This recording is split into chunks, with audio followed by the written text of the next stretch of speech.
All right, beautiful people, distinguished ladies and gentlemen, it's another lovely Wednesday afternoon, and of course, it's yet another beautiful episode of Flipside on Independent Television, reaching you live from the city of Bronx. Yes, for those that are just joining us for the first time, Flipside is one show that seeks to, put the balance to issues by taking a look at them from different perspectives. Just like you do know, variety is the spice of life. So we try to ensure that we take a look at issues from different angles just so we can strike a balance. It airs every Wednesday on the station. My name is Harry Aigboje, and of course, it's my pleasure to have you join me on this episode of the show. Now, today we're taking a look at a very interesting topic, something that has to do with the youth. The youth are the most active, demographic of the population. So if you take the youth away from our population, then the question is what's left? So we are looking at something that affects the youth. And if you look around you today, you see that there are lots of agitations here and there amongst the youthful population. A lot of young people are springing up and demanding for their rights. Some of them might be a little bit controversial, but one thing you cannot do is dismiss their agitations. So the question we're asking today is youth restiveness and activism. Is it necessary? Youth, restiveness, and activism. And to look at this very beautiful topic with me are two amazing gentlemen, people who are not really new to the whole activism thing. In fact, everything that has to do with youth and politics generally, they are quite experienced in that area. Sitting at my extreme left is someone who is a public affairs analyst, is a political scientist, and he goes by the name of Iso Saoviahon. Thank you very much, Mr. Harry. Thank you for having me, yes, and good afternoon to our esteemed viewers. Absolutely, it's indeed a pleasure to have you. This is your second time on the show. Yeah. And the last time you were here, you were firing on all cylinders. All right, seated next to him, and of course in the middle is a friend, a brother, and a clergy as well. He goes by the name of Omije Oshoria. He is a public affairs analyst. It's good to have you in the house. Yeah, good afternoon. It's been a while. Yeah, it's been a while. When you now have new duties, you have to give attention. Nowadays, one has to fill a form to see you. No, it's not my fault. Duty calls. Absolutely, I get it. I totally get it. Yeah. All right, let's get right to the business of the day. We're taking a look at activism and, youth restiveness. Let's define the concepts. Like I said in opening, if you look around you, you see a lot of young people doing amazing things. Some of them are becoming quite agitative. What exactly is responsible for that? Let me begin with you, Oshoria. Okay, good afternoon once again. Well, to the best of my knowledge, the reason why majority of our youth are into activism is to demand for what is rightfully theirs. What's rightfully theirs? I'm coming. What is rightfully theirs are the dividends of being a citizen of a country. There are certain things that you ought to enjoy as a citizen of a country. You're supposed to have access to quality health care. You're supposed to have access to unperturbed education. You're supposed to have access to insurance. You're supposed to have access to security and a whole lot of. So when these things are not being provided by people at the helms of affairs, I keep telling people, governance is a social contract. When you are involved in the contract, you are bound by rules and obligations. So when these obligations are not meted out to those that actually need it, then it can create a system of restiveness and activism by the youth. So we just pray that the government look into these issues that are being raised so that they can do the right thing. Because it's not their money, actually. The money does not belong to them. Okay. It belongs to Nigerians. The resources generally. Yeah, exactly. The resources from our natural resources belongs to Nigerians. It belongs to the youth. It belongs to the mothers. It belongs to the child out there who cannot even feed 1 square meal a day. I was doing a research recently, and I discovered that according to a poverty index, every Nigerian now lives between less than $2 in a day, and that is the threshold for poverty. That's disheartening. It's terrible. You see people on the streets, they cannot feed. Go to the hospital, we have people who cannot even pay common medical bills. You know, they are not under insurance. See policemen dying, dying in carrying out their security obligations. No insurance for their families. So a whole lot. There is too much problem, you know, in the existence in Nigeria. So I just pray the government look into these issues and do the right thing. Yes, we hope they do the right thing. Now, Isosa, this phenomenon we're talking about, is it a good thing? Is it a good development that youths are now springing up and agitating for what he calls their rights, what rightfully belongs to them? Do you think it's a positive development? Well, activism is a positive action by citizenry. And all over the world, activism happens. In fact, that's what they call citizen action. That is how you hold government to account. So activism is good. In fact, we need more of activism. The activism is not restricted to activism against government alone. Okay. Exactly. It can be activism against policies, against issues, even climate issues. There are people who lead activism against. So activism is not necessarily political. Yes, yes. So if you feel strongly about something and you want your voice to be heard, you want to create awareness, you want to create change, you want to influence people to look your side or take your side about that issue. Also, instantly you become an activist on that issue, surrounding or bordering around that particular issue. So, but the challenge we're having is the other side of activism, which is now the restiveness. That is when people now go a step of beyond the legal limits. Bounds. Okay. You understand? You know that there's a saying that where your right ends, that's where the other person begins. So, in the course of carrying out your activism, you now go beyond the legal boundaries, like not trampling on other people's rights and privileges. So you are now becoming restive. So youth restiveness is, for me, is our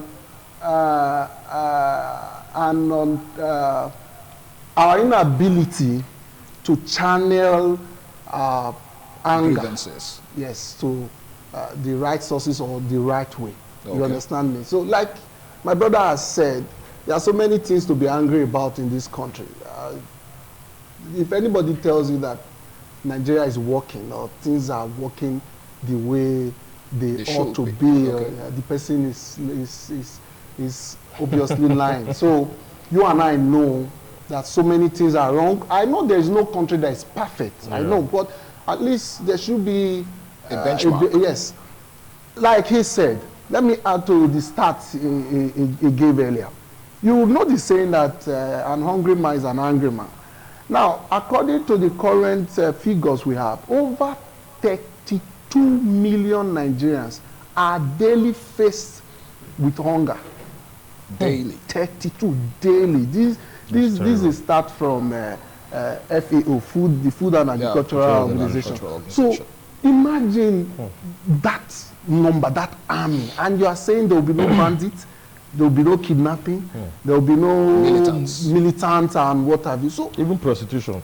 So you see that the core issues of human values, the core human rights to life.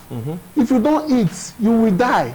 So when you are hungry, your right to life is already being threatened. So what you're saying right now is that the underlying factor responsible for activism and youth restiveness is the hunger and the need for survival. Yes. What the difference I'm trying to make is that whereas all over the world, all over the globe, there is activism. Okay. But their activism is geared towards policy issues, differences, like things they are not so There are people, activism can be around the retirement age, like the one that happened in France. Yes, what they were quarreling or fighting over is retirement age. Why are you increasing?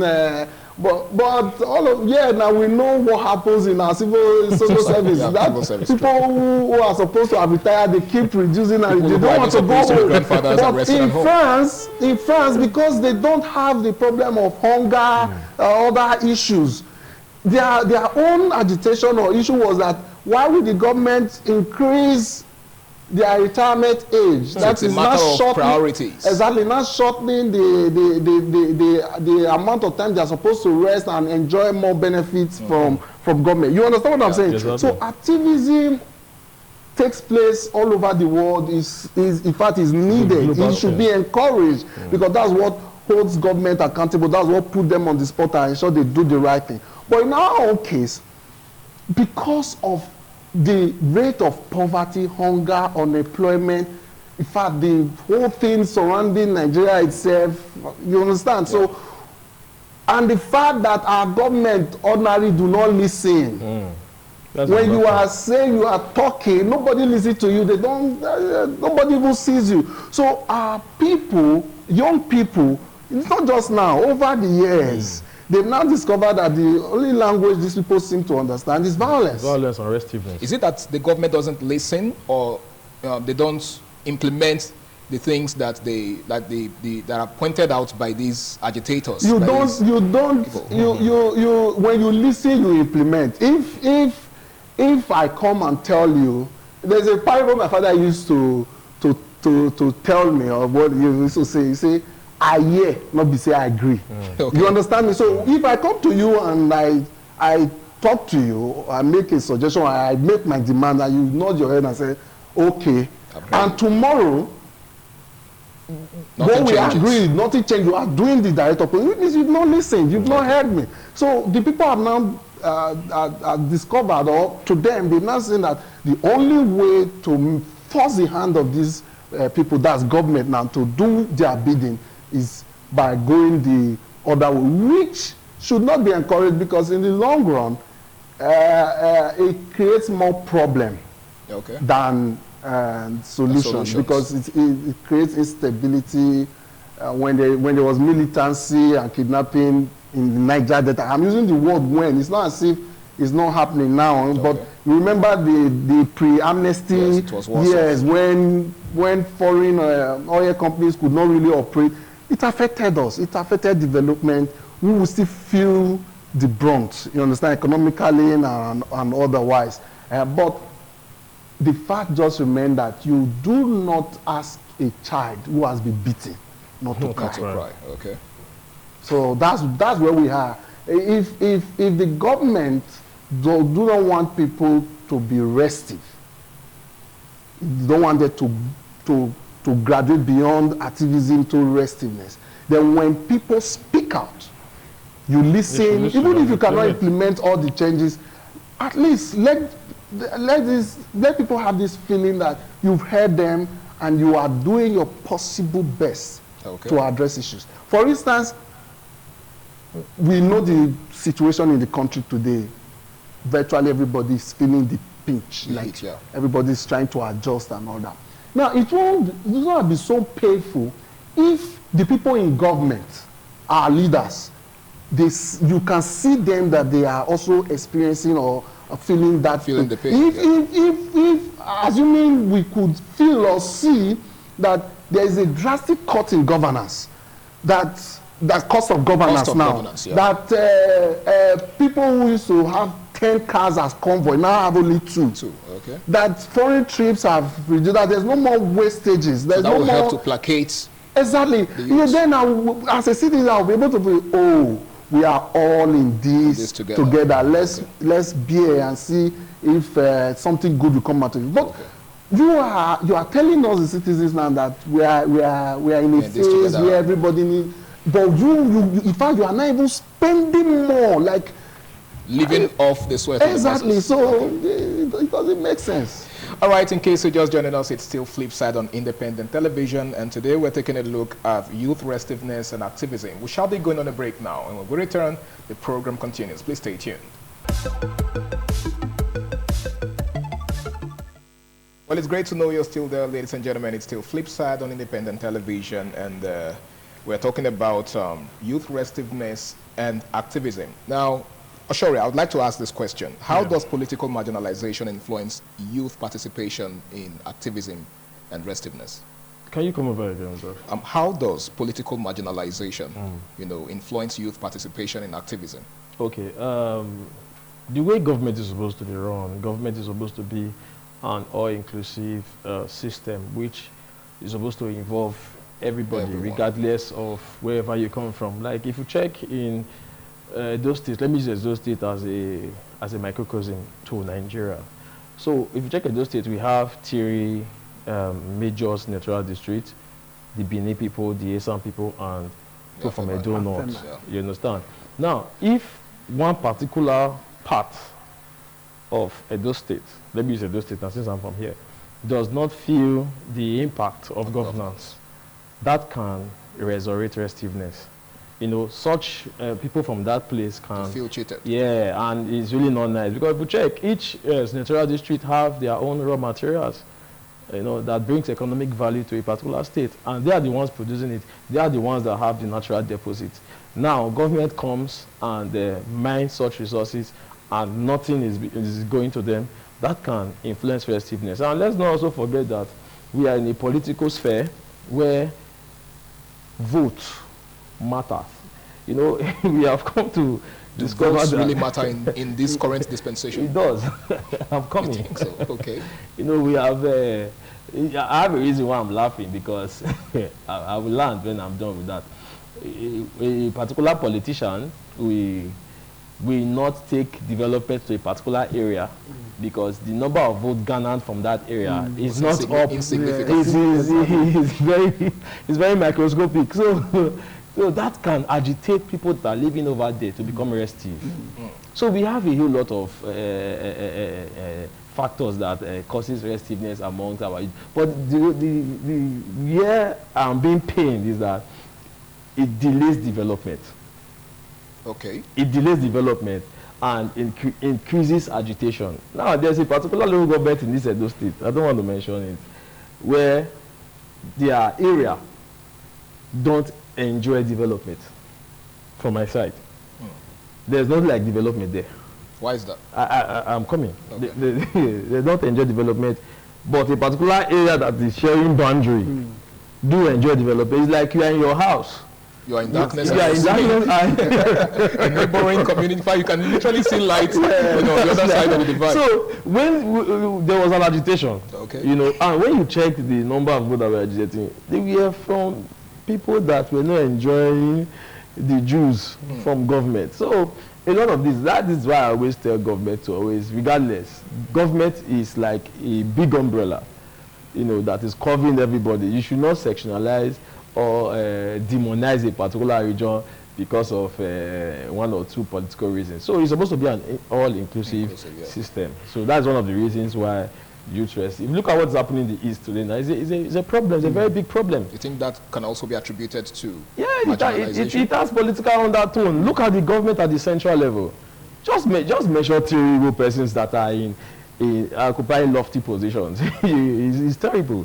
Because of the number of votes that are being churned out from there, it's very microscopic. So nothing good comes out from such places. But it is wrong. It's an anomaly. Okay. So I just pray that government is supposed to be a balancer. You balance things, regardless. So nobody feels left out. Nobody should feel left out. So that's my humble opinion onto that. All right. Isosa, how has social media, influenced the rise of activism, youth activism? Because if you take a look at social media today, you see a whole lot of young people, that pride themselves as activists.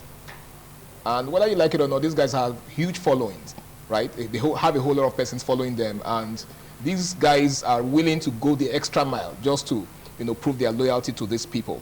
So how do you think social media has actually, influenced the rise of, youth activism? in recent time? Well, social media and the internet in general has now made the entire world a global village. Very small. Okay. So, can be in Benin and be reaching millions of people all over the world.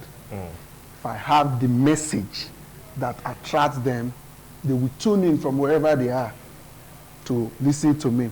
Before now, let me say 10, 15, 20 years ago, it was not this massive. So whether we like it or not, social media has really helped in opening the eyes of a lot of people, has now created emergency activists out of so many people also. Why would you say emergency? Yes. When you are doing something out of your pecuniary interest, your gain, okay, that is your motivating factor. Okay. So for me, you are an activist, but you are an emergency activist. But nowadays it's hard to tell who's actually fighting for themselves and who's fighting for the people. This is how you tell. We actually call them cashivists, like you said. Cashivists. They are activists that are interested in the game. How do you differentiate them? Now, when they are opportune to maybe get close to government or they get a better deal, you see them doing a 360 or 180. You see them somersaulting. Some of them soft pedal when they have access to. Exactly. So when you see somebody who says A yesterday and tomorrow or today is saying B, that person is an emergency activist, is a cashivist. It's an emergency because he's there for the moment. Exactly. He does not have a strong principle, an underlying principle that this is why I am doing this. Okay. No matter what happens, this is what I am known for. This is what I want to achieve. So that's it. But social media generally, for me, it has been good because it has helped so many of the things that before now will happen in this country or happen anywhere in the world that till the person dies, you will never. Not get to know about it. You and I know that the traditional media is regulated, highly regulated. Yes, you understand? But the social media is not. So whatever happens, before you know it, all over the world. In other words, social media has created more awareness and. Exactly. So social media now has helped in putting pressure in government and agencies. That is, there are some things that will go viral. Now, because the people in government have now seen that this issue has gone viral, everybody's watching over the world. So they're under pressure to act. Okay. To address the issue. Yeah, many recent instances. Let's not forget the copper. No, this open. This general member, the core member who came out to scream that things are hard for core members. Yeah, true. We've heard since last year that NYC allowances have been increased to 77,000. And 6 months later, no implementation. You keep telling them, don't worry. But it took that just one person. Exactly. That viral clip. No. And within weeks or days, what they could not do in 6-7 million, over 1 million views, they implemented. So that's what we're talking about. That's how effective social media has been in giving voice to the voiceless. All right, Ashoria. Yes. He made mention of cashivists. Yes. As a matter of fact, you lent him that word. Now, I'm particularly interested in this because there's also a particular section of the population that believes that some persons are selective activists, so to speak. Okay, so they are only activists when it comes to a certain set of persons, a certain, section of the ruling class. And then when some other persons in that class are guilty of a certain thing, they tend to compromise. Do you think that militates against, true activism? Yes, let me borrow the word of the former governor of Ekiti State, Ayo Fayose. He called them stomach infrastructure politicians. You know, these people are hellions. They are thieves waiting to plunder on the resources. Yes, this is what I'm looking for, on an advantaged harvest. They are thieves. What does that mean? You know, I'm coming. They just look for a way to just harvest what they never sow. See, the problem I have with many of these people is that they care more about their stomach than their future. You know, one thing about the stomach is that anything that passes through the stomach must decay. Okay. It ends in the toilet. Nothing stays in there. It ends in the sock away. Yeah. Okay. So you are not interested in the future of your children, of your unborn children, of the children of the lot, you know, of Nigerians in general. So these people are just, to me, they are thieves. You don't need to carry gun before you can be regarded as a thief. Everything is born out of greed. So it's so shameful. I have many of them as friends, funny enough. It's so shameful that when the party that they support... What impact would you say you've made, you know, to try to get them to change their... No, they cannot change their views because they are not rude, they are not sick, they are not influenced by their mind. They are influenced by their stomach. It's all about stomach. What they can get. Do you know? I don't know if you understand me.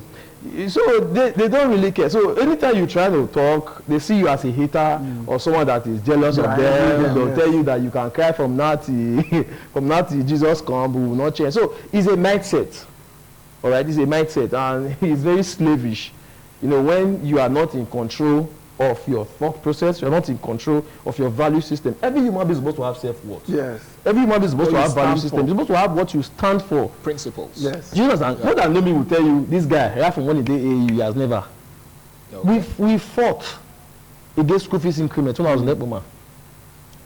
Our school was shut down. I don't want to say some certain things. We were ever dealt with at departmental level. Some of my friends that are in AAU, they know what I'm talking about. Let me not go deeper.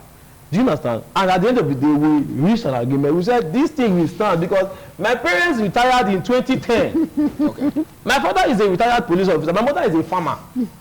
My father retired in 2010. Now, my brother was in Uniben. Yes. My sister was in Nepoma. I was in Nepoma. And my parents are poor. Now you are increasing school fees to over 100K. Now you are saving me to pack my... I packed out of school. Do you understand? So that's alone, because my brother said something that I really love. He said, when you are hungry, you are frustrated, you are hungry. So that was what led us to protest. All right, you have to hold that thought because we have to go on this very, very important break. And when we return, you continue from where you stop, Oshore. Please stay tuned.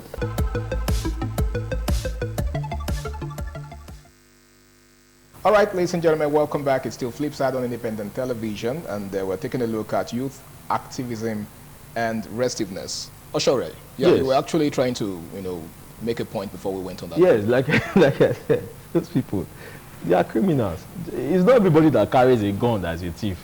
You know, some are criminals with their barriers, some are criminals with their voice, some are criminals with their stomach. You understand? So that is why we are where we are today. You understand? Even when we stand for a particular policy, we see them in the wee hour of the night, you see them changing their mind. They will not send text message and say, and that thing that we discussed, we have to, you know, we have to, come on. You know, so we just pray that we have the right people with the right mindset calling the shots when it comes to activism in Nigeria.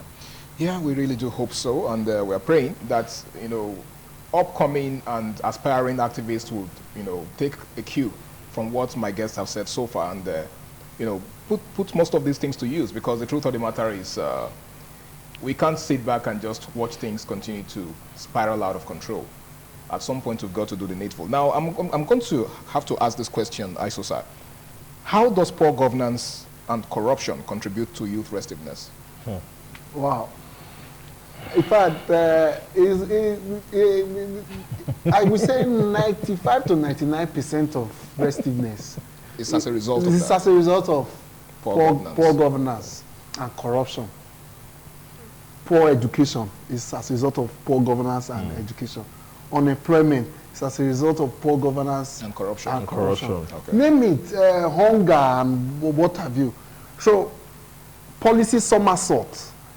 These are the things and many more that contribute to youth restiveness. Then you will not also forget the issue of insecurity.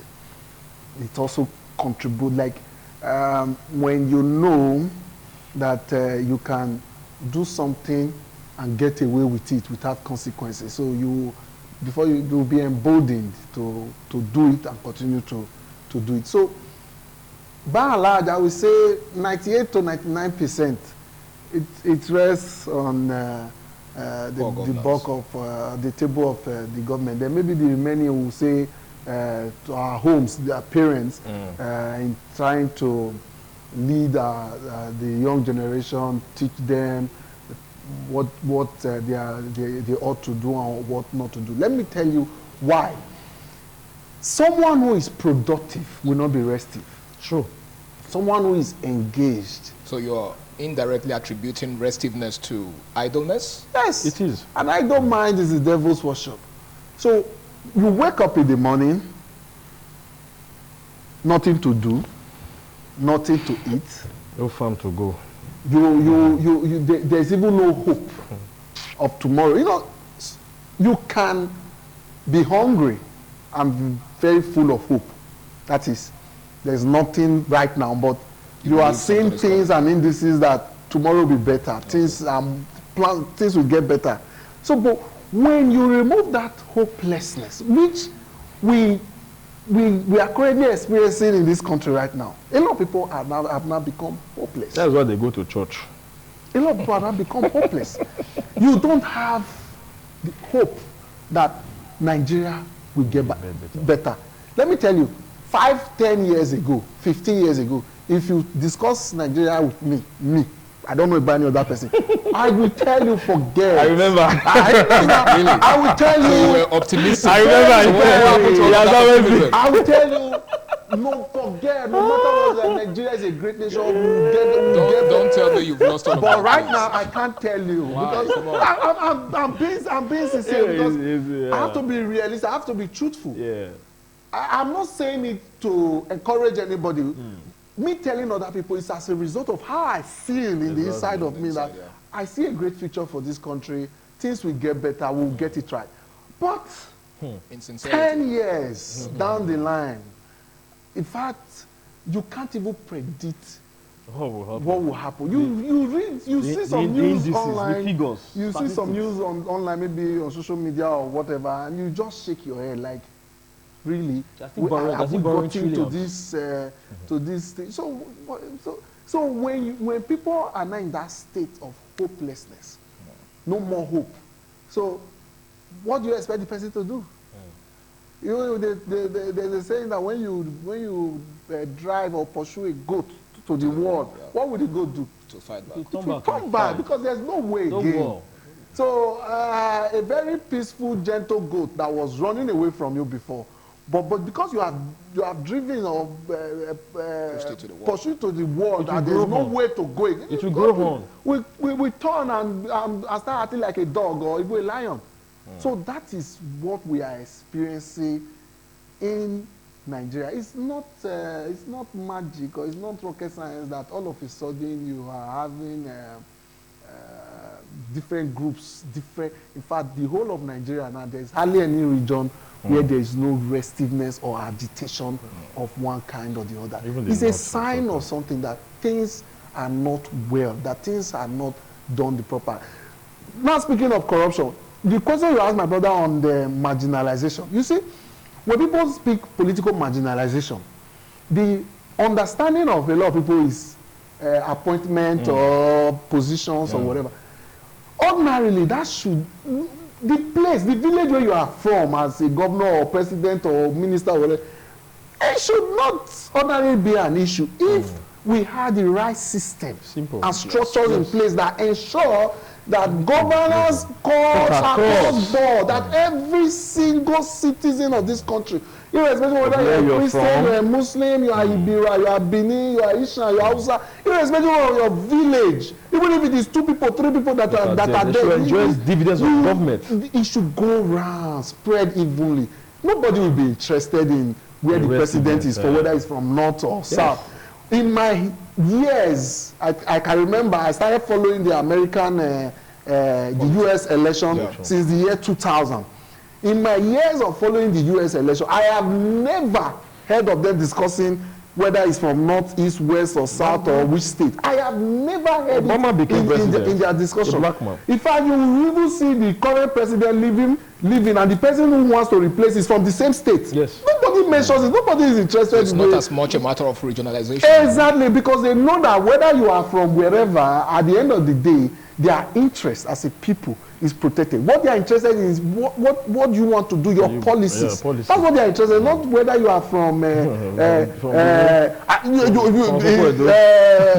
first senior Bush was president in 92, if I remember. The son became president in the one presidency in 2000, after 8 years.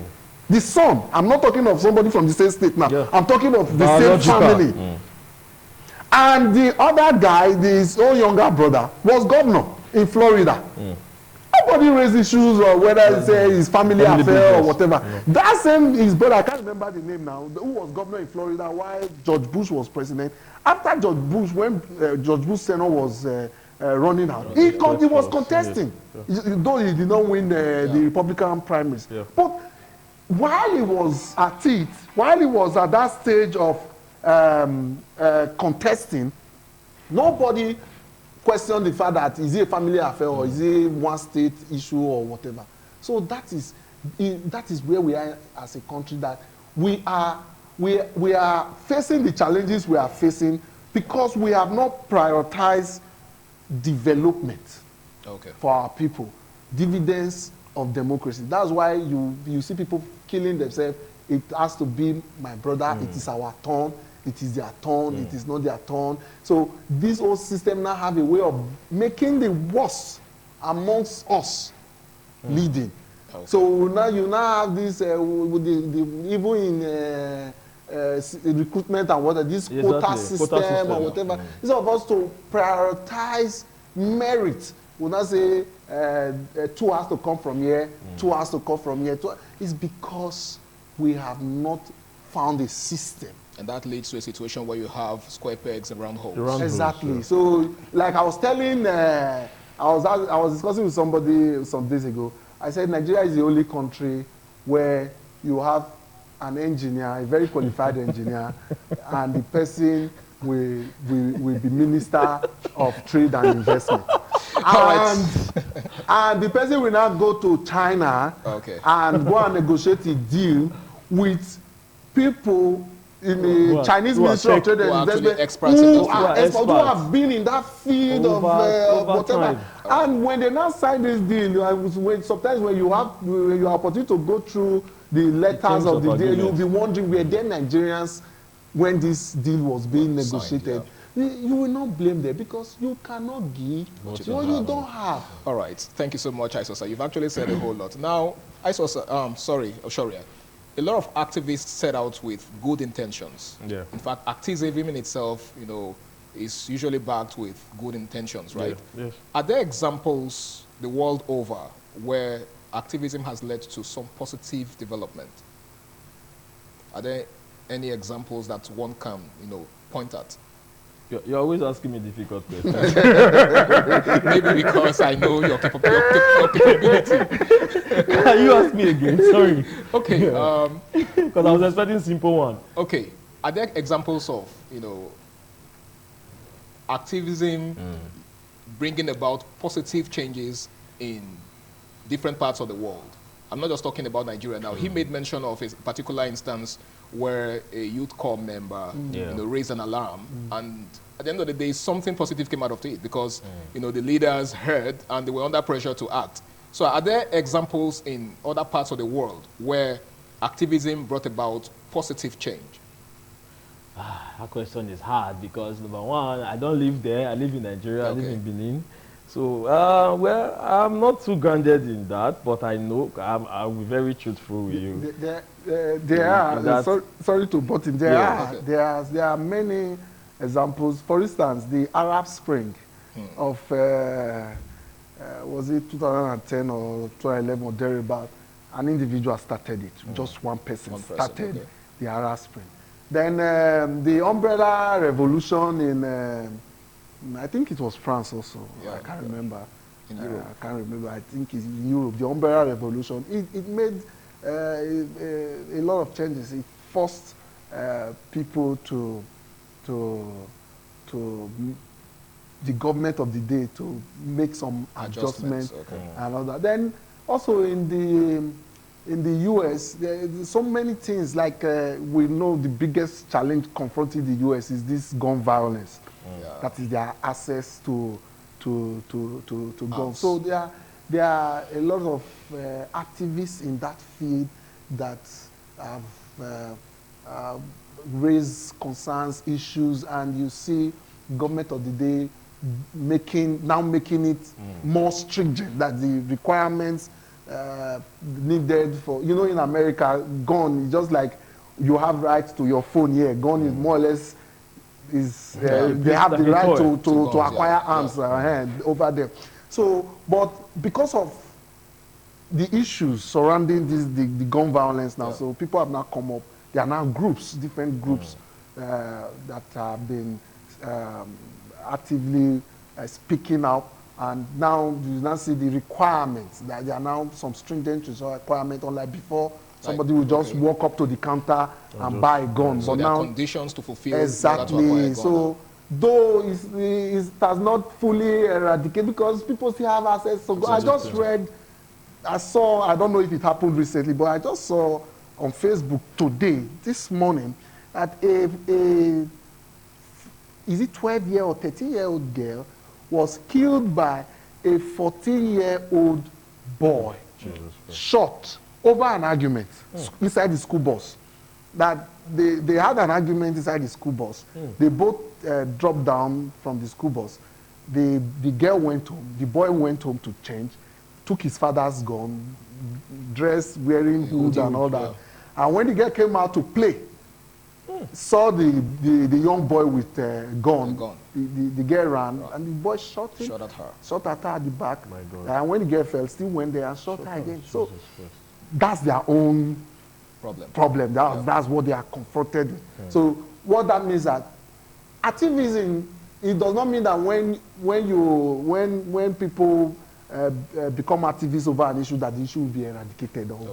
But it will make the government of the day, who ordinarily would have not looked into it, begin to look into it. So it draws the government's attention to the problem. To it. But the reverse is the case in Nigeria. If you don't apply pressure. All right, that's actually the essence of this program. We're hoping that this will help to draw the government's attention to do the needful. It's still Flipside on independent television. We shall be going on one more break, and when we return, we begin to wrap things up. Please stay tuned. All right, beautiful people, it's still Flipside on independent television, and this is the final lap of the program. Now, Sharia, there's this question on my mind. A few years after NSAS, would you say it was worth it or not?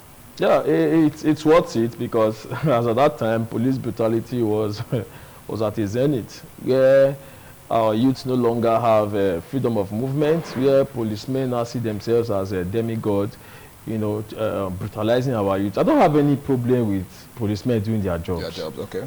Like yesterday, myself and my friend went to, you know, to put our younger sister in the morgue, and while we were still in grief, we were going home to go and do one or two things because he was bereaved. You know, I was with him, you know, and you could see policemen. You could see the way they were just acting, you know. So we've gotten to that peak where people can no longer tolerate the excesses of these people. Okay. I'm not saying policemen should not do their job. They are trying. You understand? They are doing their best, but they should be professional about it. They should not forget that we are civilians. We are humans. We are not animals. And we shouldn't be treated, you know, with such a very reckless behavior. So I think, as at that time, I think police brutality has gotten to a zenith. People were already tired. We saw what happened at Warri when policemen and Mopo shot at a particular. That was what triggered this whole NSAS and protest movement. And we saw the way the thing spread like wildfire, you know, cutting across various states in Nigeria. So it is worth it. But my problem with that NSAS was that it was hijacked. You know, we saw non-state actors. And that's a major problem with most see, the government, activists. let me tell you something that the government does. The government is very skilled. They are adept at creating an anti-system. You know, even when they see that the objective of whatever protest is very positive, we have genuine reasons to come out, they will not create a counterfeit. You not see just to sabotage the efforts just of to the water it down. So you know, so government is very organized though. I don't want to use, there's a word I don't want to use, I'm very careful. They're very organized though. Do not create a counterfeit system that will not water down what the others were doing. When we protested, when I was in Ambrosali University, when we protested, you could see students like us protesting against also protesting against what we were doing. You see them carrying arms. I'm serious. See them carrying arms. My friends that they can testify. See them carrying arms. They'll tell you no. These are, you know. So I think it is worth it, but it was hijacked. Okay. It was hijacked, and that really created a very bad system. But the truth is that, if you look at it, did that protest stop police brutality? That's the question. It didn't. Okay. It didn't. I know how many times my younger brother have escaped police. I know how many times he has called me on phone and say, this is a 21-year-old boy, a student. I know how many times he has called me and say, he is in the middle of police interrogation. What did you do? You are a student, 21 years old. What business do you have with police? Give them the phone, let me talk to them. I'll start begging them, leave this guy, he's 21 years. What do you have on him? Did you see him smoke weed? No. Okay, what is the problem now? Okay. We just want hold him, we just want interrogator. Is he a criminal? Okay. Did anybody report him to you that he did something wrong? So it did not stop police from brutalizing the citizens, and it is wrong. Okay. It is wrong. We are all citizens of Nigeria. We are no animals. Nigeria is not a cage. All right. So that is my humble, Thank you so much, opinion. Now, ISO sir, as we begin to call it a wrap, what advice would you give to activists and would-be activists that have the intention of hitting the streets, you know, just to see how they can impact or how to bring about some positive change in the society? Well, at this point in Nigeria, we all should become activists. Yeah. We all have to lend our voice. Wherever you are, you might not be a social media person, but wherever you are, a group of 2 persons, 3 persons, inside the bus, in your neighborhood, in your street, we just have to lend our voice to speak that we all begin to do the right thing. Okay. Now, but for those, the question you asked, for those who are the career, the ones those who want to take it as career, or my advice is this: stay true to yourself. You have to be passionate about something. For instance, now, I know the things I am passionate about, things that I want to see work in the system, in governance. Okay. That is, as in terms of governance or polity, the political sphere. Professionally, I know what I am passionate about. Now, when you talk about food production and agriculture, in fact, I can do anything for it. You understand me? Yeah. That is my passion professionally. So, no matter what you do, for instance, now you want to dissuade me from agriculture, like they say there's no, why should a young man like you be into farming or whatever? There's nothing you are going to say. At the end of the day, if you are not careful, I will convince you and win you over. So that is because I am true to myself. I have the passion. Truly convinced about it. Before you say I am an activist, make sure you are not just angry because you are hungry. Exactly. Okay. Make sure you are not just angry because the sharing formula, the cake is not getting to you. Does not favor you. Make sure that your intentions are genuine, issue-based, or maybe policy-wise, that there's something you want to address, you want the government to address, and you stay true to it.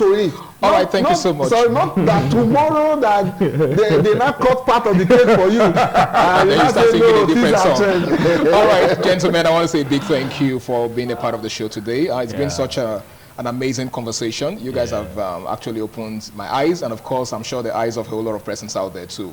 everything and anything that has to do with activism. Once again, thank you so much for being on the show. Thank you for having me. All right, I want to say a big thank you to every one of you out there for being a part of the show. We've been talking about activism and youth restiveness. Now, just like Isosa said, if you're planning to take to the streets in activism, ensure you do it the right way.